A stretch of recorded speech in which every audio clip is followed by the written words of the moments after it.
Thank you so much for joining us for All Angles. I'm Dion Jacksmilo. In October 2023, Transport Minister Daryl Vaz announced a fare increase for public transport operators. The subcommittee's proposal was presented to Cabinet, and the rates that were approved were a 19% increase effective Sunday, October 15th, with a further 16% effective April 2024. In 2021, they were granted a 25%, 2021, for which they got the 15% and were to get an additional 10%, which did not happen. Now, days before the April 2024 increase was to take effect, this statement from the minister. I can confirm that I met with the transport operators on Thursday with the Minister of Finance, and we were able to arrive at a conclusion to defer the increase of the 16% that's due to transport operators on the 1st of April. Now, that agreement was reached between the government and the Public Transport Operators Steering Committee. But some transport operators have been saying, hold on, we didn't agree with that. And we're going to be hearing from some of them this evening. We have in studio with us, we're going to be talking to public transport operators Conroy Nesbeth as well as Tigana Madden. We're also going to be hearing from development economist Dr. Chris Stokes. Before that, though, one of the people who initially had announced agreement with the delay in the fare increase was Edgerton Newman of TODS, Transport Operators Develop Sustainable Services, and I spoke with him earlier today.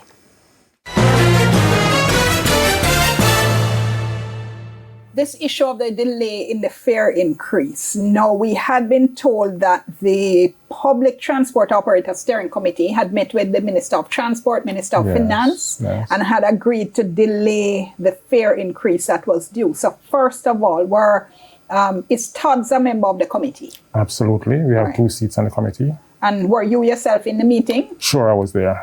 So with that proposal having been put to the committee that the increase should be delayed, was there consultation with the various operators that took place before agreeing to what the government was proposing?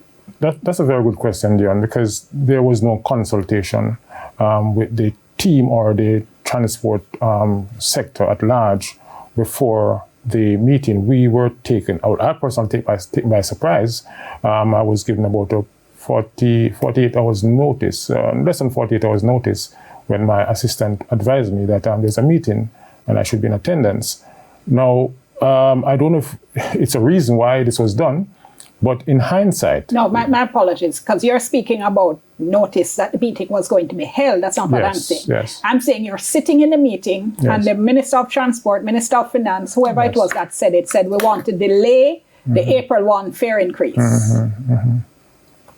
And you all just agreed, just like that, in the meeting. Is that correct? Because we saw the statement that came out after the meeting. There was a raft of suggestions. No, man, make us stick with the increase. Yes. You all agreed in the meeting to delay the increase. Yes, because of the presentation made by the Minister of Finance. No, but on what basis would you think that you would have the authority to do that? Something that's so monumental and going to affect the operators all across without the country, without saying, hold on, we have to go talk to our people. Yes. You know, in hindsight, we could have done things differently. But that's not hindsight, Mr. Newman. Listen, you must know, say you have to take that back to your people. That's basic negotiation. But, you know, there are slips every time that you go around doing things. Sometimes you slip. And this one, we do slip. And a matter of fact, I was going to say tonight at a very important meeting that, yes, we think we've made a mistake. But it's in the interest of the public transport sector, because what is happening now, we are moving with alacrity to do something that we have not done in 5 years. We have been asking for in 5 years. It is being addressed today. As we speak, as we sit here, there is a committee meeting. And because of maybe attending your meeting here, I could not. But there is a meeting now. I'm coming back to the fare increase. Yeah. So does that, though, not suggest that you and your representatives on the committee should not be there representing transport owners and operators? Absolutely not. I'm doing this thing for 25 years. No, but that's not the issue. No, I'm saying, but I'm saying to you, absolutely, you asked a question, and I'm saying absolutely not. Yeah, but let me finish the question so you know what it is you're responding to. If you are going to go into a meeting and agree that my money, say I'm a taxi operator, yes, my bread and butter, which I am expecting an additional 16% increase on my fare, April 2024, and you go in and you meekly agree to the government saying, all right, we're going to hold it off. Without even coming back to us, doesn't that suggest that the people who are in there supposedly representing the transport operators really and truly don't know how to negotiate? Not as simple as that, the way you say it, Dion, because we listen, we have a serious discussion, we ask questions, and at the end of the day, we have an agreement. As I said before, we should have do it the other way around by taking that suggestion from the minister and go back to our members. You know, if you know the transport sector well, you will never have a meeting with them sitting around the table to discuss the matter. They thought you should just go and do it. And if you do it wrong, we're going to take your head for it. If you do it right, then fine, we get an applaud. That's how it went. A whole group of transport operators came to TVJ today to say, among other things, they are not in agreement with the delay in the increase. And they said that you do not represent their interests on the committee. How do you respond? I would agree with them in saying that because they're very upset.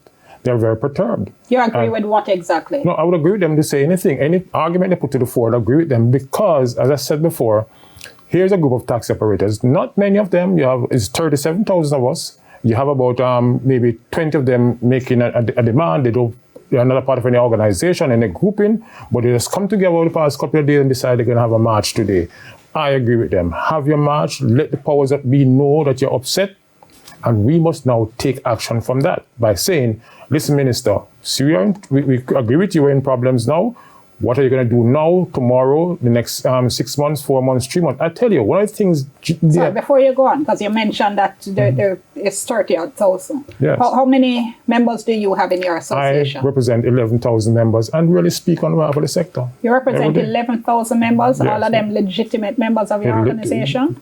Legitimate by way of we representing them. Okay, just to say that one of the allegations that has been made is that that number has been swelled by taking membership names from other organizations and adding them to the TOD's membership list. Well, I wouldn't even respond to that the way you would want me to respond because they know nothing about organization. They will listen. It's because of differences why they come together and put all these things together. Because they were very much in touch with what we're doing. They commended me on a daily basis. Come to me, Mr. Newman, you're doing very good. You know, that's all. But today they're saying otherwise because we have taken an agreement because for what they weren't, there was no discussion with them. And I'm saying, I agree with the position they take. That doesn't say that tomorrow. No, like you're trying to cover yourself now, though. No, and I'm covering the sector to which they're a part of. I'm saying, hindsight 20, we could have done it differently. We should have done it differently. I think we've made a mistake, and it's for us to now revisit what we have done. It cannot be changed, but we are putting in things in place as we speak to address the shortfalls. But I'm listening to you and you're saying different things all at the same time. You're saying we now need to revisit what we have done, but it cannot be changed. So how are you going to revisit it? But we have given the minister our word. He has said, hopefully the next financial year, if inflation stays at single digits by November of this year, we accept. So hold on, we're in now April 2024. So we're at the very beginning of the 2024-25 fiscal year. Yes. And you're saying the minister, without any time frame, without any outside deadline, has said that the increase may come 1 year from now, or even not even 1 year. It could be 2 years, because the next financial year, March 2026, in fact, is also going to be in the next financial year. So you're saying the operators could be waiting indefinitely for this increase. They would listen, we have waited 8 years No, for man, no, man. hold man, on, follow me, follow we me. have waited 8 No, years Mr. for Newman, increase. please, no, We are now saying, man, answer my question. But you want to answer the just question the way you want me to answer it. No, I'm saying no. we have waited 8 years. Now I'm saying we cannot be waiting another 11 months for a second increase. So you it said could maybe. come before. Yeah, maybe. So Well, maybe it's a matter of 11 words. months, It's a matter of words. maybe nearly 2 years and maybe longer, because you just said the minister. Yes, I know the use of words here, but I'm saying if single digits remain to November with inflation, then next year we'll look at another fare increase. I'm hoping that it will come before. But I'm not going to put anybody no. Except you clearly have absolutely no idea and no assurance. Nothing is wrong with that. I'm saying to you, next year, nothing is wrong with giving an assurance that people don't like or don't want. I'm saying hold it for this year. Let inflation remain a single digit by November. May I ask you how many taxis or buses you own? Absolutely none. And this is one of the concerns. Oh, Mr. Newman don't own a taxi. I don't own a taxi, and I'm happy I don't own a bus. Can you stop one moment before you continue? So let's be clear about what is being said here. You, Edgerton Newman, you don't own a single taxi. Absolutely not. A single bus. Yes. So all these agreements about taxi fare increase actually don't affect you at all. You will, when you have 100 calls per day about issues in the public transport sector, it's like you own 100 cars. No man, you don't at all. So you taking... Does the minister own a taxi or a bus? Minister, can you please hold on? No, I'm not the minister, but does the Minister of Transport own a taxi or bus? That is so completely irrelevant. It is not. But asking me if I own a taxi or a bus is also irrelevant. No, it's actually not. Yeah, it is. Because what is happening is that you have gone into a meeting with government representatives, and 30 of us has gone into a meeting. 30 leaders in the public transport sector. Newman, I'm one single person. Newman, may I finish my question? Okay. You have gone into a meeting and you have agreed to defer an increase. Yes. Till nobody knows when, because you yourself just said maybe in the next financial year. You have no idea. You are making bread and butter decisions, critical decisions affecting people's income. On a basis on which it actually no matter to you at all. So it doesn't matter to you if if it did not matter to me, I would not be in that meeting in the first place. It's because it matters to me and the rest of the sector why I was in the meeting. You have no financial interest at stake here in terms of taxi increases. So you can afford to wait 2 years for a taxi increase because you don't own a taxi. On a daily base, on an hourly base, I invest in public transportation. My time is the most important thing, and I've been doing that for the past 20 odd years.